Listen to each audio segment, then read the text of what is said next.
Hello everyone, in this video we're going to pick up where we left off in section 12.1 with example 6. So the example 6 says, find the vector valued function to represent the line in space given by the parametric equations x equals 2 plus t, y equals 3t, and z equals 4 minus t. So again, remember what happens when we're given a set of parametric equations. We can always write that as a vector valued function by just putting each parametric equation into the designated or the correct components of a vector valued function. So in this case, I put 2 plus t in the I component, I put 3t in the j component, and I put 4 minus t in the k component. And it is really just as simple as that. So that is, if you're given a set of parametric equations, it's super easy to write it in as a vector valued function. So when a set of parametric equations is not given, the problem of representing a graph by a vector valued function boils down to finding a set of parametric equations. So in other words, in this next example, we're given a parabola, and we want to write it as a vector valued function. So what we're going to do is write it as parametric equations, because we know how to do that from last chapter, right? If we're given an equation, we can write it as a set of parametric equations. And then once it's a set of parametric equations, it just becomes like the example 6, put each one of the equations into the corresponding components of the vector valued function, right? Okay, so we can pick any parameter. We can choose the parameter however way we want, right? We learned that, I think it was 11.1, right? So although there are many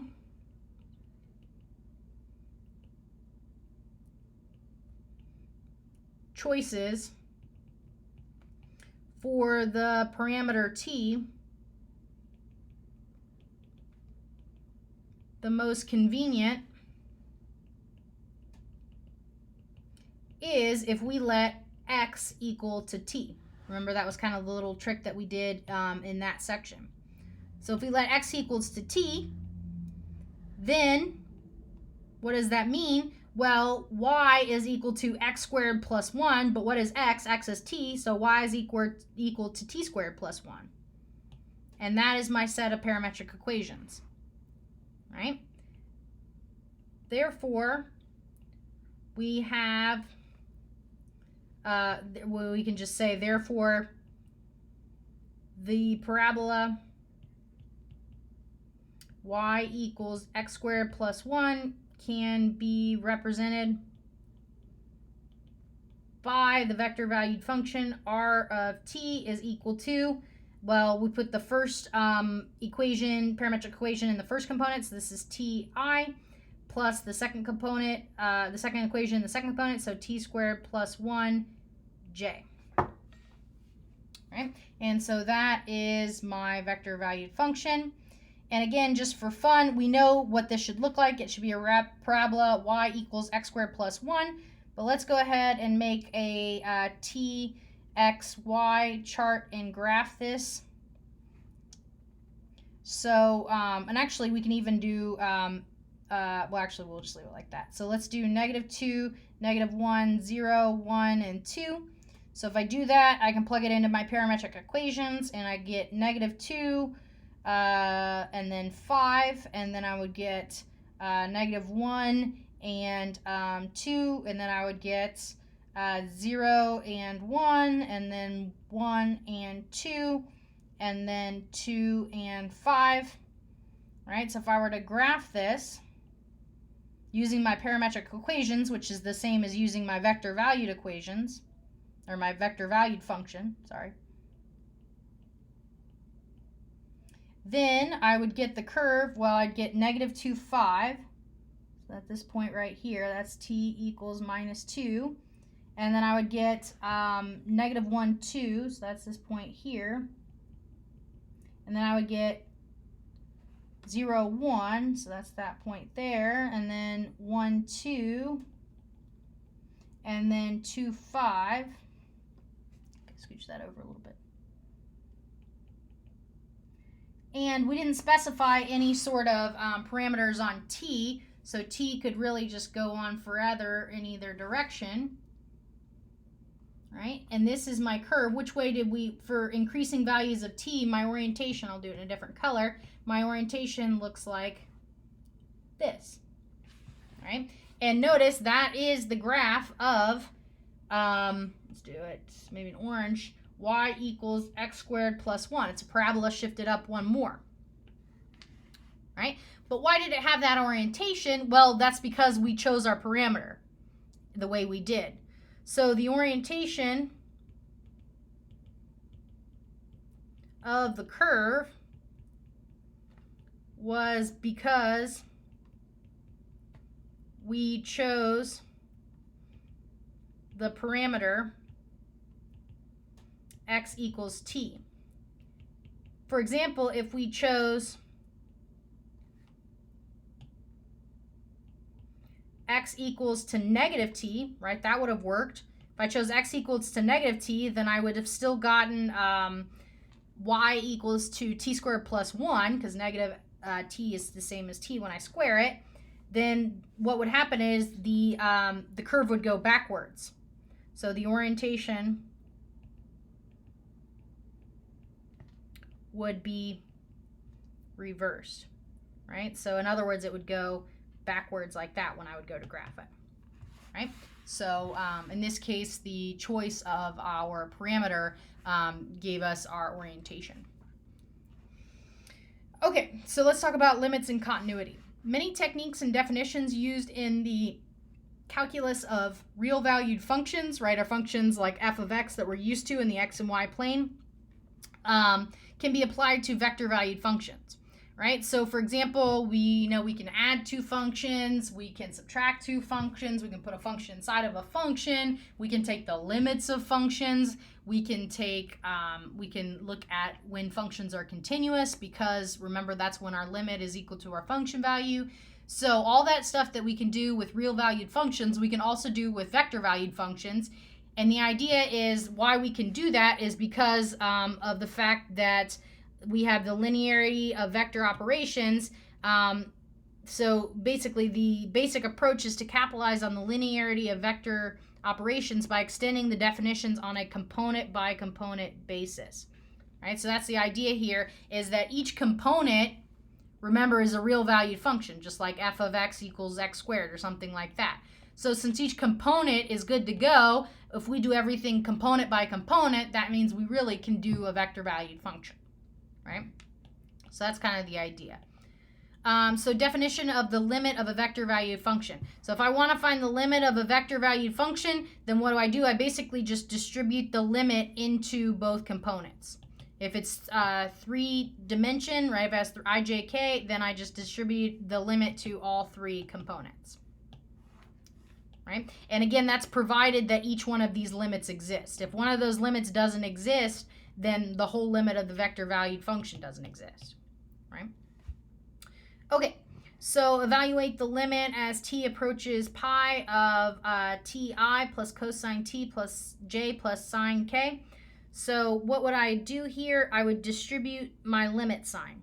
So in other words, I would end up getting the limit as t approaches pi of t, because I'm distributing the limit to each one of these pieces, and then I would multiply that times I, plus now I do the limit as t approaches pi of cosine of t times j, plus the limit as t approaches pi of sine of t times k. And then I can evaluate each of these individual limits, again, because they are just real valued functions when I leave out the ijk. So this limit would be pi, right, because I'm plugging in pi, so I get pi I, plus when I plug in pi for cosine, I get -1 times j, plus when I plug in sine at pi, well, that is 0 I. So I end up getting the vector pi I minus j. So that is where the limit of this vector value function is. And remember, limit means like where it's heading towards. Okay. And remember, the idea of continuity comes from limits, right? If a function is continuous at x equals to a, what does that mean? That means the limit as x approaches a of the function is equal to the function value. In other words, where it's heading towards, I can't have like a hole right here, right? In other words, where it's heading on the left and right must equal the function value, right? That's what it meant to be continuous. Same goes here for vector valued functions, right? So the definition of continuity of a vector valued function: a vector valued function r of t is continuous at the point t equals to a, right? Because we're plugging t values in it, if the limit as t approaches a is equal to the function value, which the function value is a vector, right? So if the limit vector is the same as the function vector at that point at the given value of t, then it's continuous there. And just in the same way we talk about a whole function being continuous, the same thing goes for a vector value function being continuous. So a vector value function is continuous on an interval I if it's continuous at every point in that interval, right? That's the same idea as in the real valued functions. So for instance, we basically take the intersection. So if I want to find where a vector valued function is continuous, the interval, then I'm going to take the intersection of where each component function is continuous. So it's kind of the same idea with the domain, and that makes sense because the domain is really saying where it's continuous, right? And because that's the allowable x values. So the idea is still the same, that I'm looking for the intersection of each of the individual pieces, just like at the very beginning of this section when we talked about finding the domain of a vector valued function. Okay, so now let's determine where some of these equations, these vector valued functions, are continuous. Okay, so I need to figure out where each one of these components is continuous, right? So I'll just call it f of t equals to t is continuous. All right, that'll be my first one here. Where is that continuous? Well, it's always continuous, right? I can plug in any value. That's just the line y equals x, right? Or so I would get negative infinity to infinity there. So I could maybe write that's a t, and that's where this one corresponds to. So now we go to the next one. Let's look at g of t equals the square root of t plus 1, right?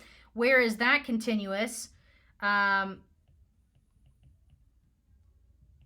That is continuous, remember, where it's defined, so where t plus 1 is greater than or equal to 0, right? When t plus 1 is positive. So that happens when t is greater than or equal to negative 1.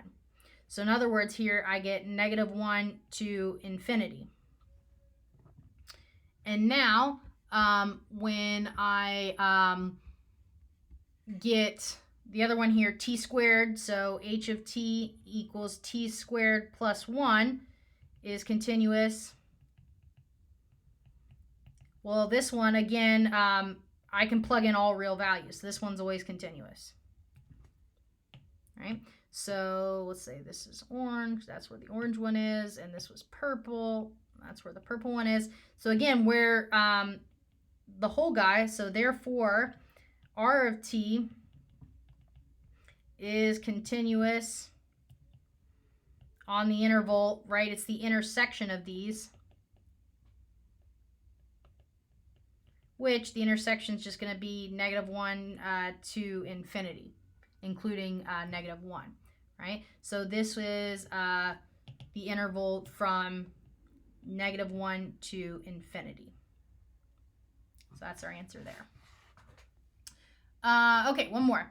So determine where this one's only a 2-dimension, right? So let's look at the first guy. F of t equals to 1 over 2t plus 1 is continuous. Let's find this, the intervals where this is continuous. Remember, with rational functions, they're continuous everywhere except the values that make the denominator equal to 0, right? So what we have is t cannot equal to negative 1/2, right? Because if t equaled negative 1/2, then I would get 0 in the denominator.